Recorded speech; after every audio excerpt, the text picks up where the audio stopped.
Salut tout le monde! J'ai décidé de faire cette vidéo parce que beaucoup de gens m'ont écrit, m'ont demandé c'est quoi les tendances 2017-2018, donc automne-hiver. Donc j'ai fait une recherche pour vous, je vous explique.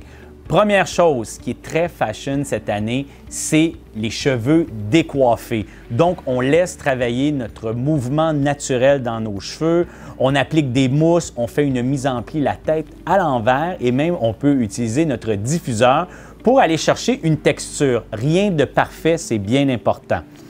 Dans les coupes de cheveux, je vais vous dire la coupe aux épaules, donc le fameux lobe qu'on appelait donc un long bob, donc une coupe aux épaules, ça c'est vraiment tendance cette année. Peu importe l'âge, ça va bien à beaucoup de gens. Si vous êtes plus âgé, dites-vous que plus le cheveu est long, plus ça l'étire votre visage et aussi ça va élancer votre silhouette d'avoir les cheveux plus courts. Une coupe à la mâchoire va vous donner aussi beaucoup de charisme. Si vous avez un visage rectangulaire ou si vous aimez les franges, eh bien cette année vous allez être gâté parce que les franges sont vraiment tendance. Donc on parle d'une frange courte, une frange coiffée en rideau. Quand je dis en rideau, c'est que c'est séparé au centre, plus court au centre ou carrément séparé au milieu et on ouvre vers les côtés. Ça aussi, on en voit beaucoup cette année. Sinon, si on veut avoir une frange marquée, on va vraiment beaucoup plus haut au-dessus des sourcils.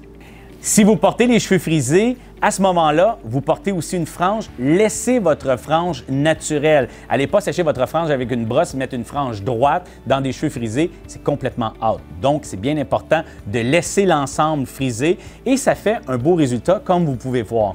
Une chose importante, vous ne laissez pas vos cheveux trop longs cette année pour ceux qui portent les cheveux frisés. Alors, les cheveux frisés qui dépassent les épaules au milieu du dos, encore une fois, on oublie ça. Mais la coupe in cette année, la plus fashion, eh bien, c'est la fameuse coupe bol. La nuque rasée avec un rond parfait. Bon, je sais que ça peut être un peu dur à porter pour certains types de morphologie, mais vous pouvez l'adoucir aussi comme Madame Claire Underwood. Bon, les couleurs cette année, vous vous demandez quelle couleur que je vais porter. Eh bien, il y a beaucoup de choix. La première, une des très populaires, eh bien, c'est la couleur Root Beer, couleur racinette. Donc, c'est un brun très chaud, intense, qui vient donner beaucoup de chaleur au visage et aussi en hiver, on aime avoir une couleur un peu plus chaude. Il y a aussi le grand retour des couleurs cuivrées. Donc, tous les cuivres sont très fashion, même si ça peut être léger dans un blond cuivré, un cuivré très profond. Donc, on peut jouer avec différents types de cuivrés. Ça aussi, c'est une couleur qui est tendance cette année.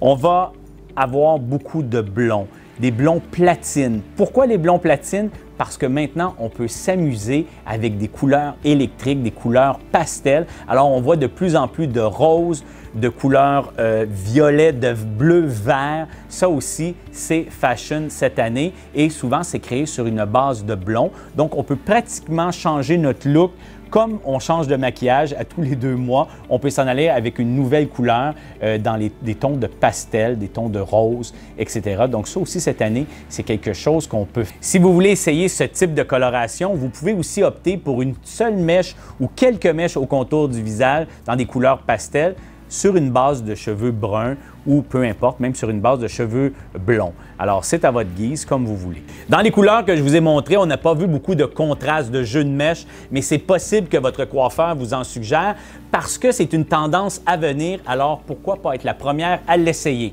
En terminant, si vous avez d'autres sujets que vous aimeriez que je parle, que je développe comme ça, que je vous éduque ou que je vous donne de l'information, gênez-vous pas, écrivez-moi, ça va me faire plaisir. À bientôt.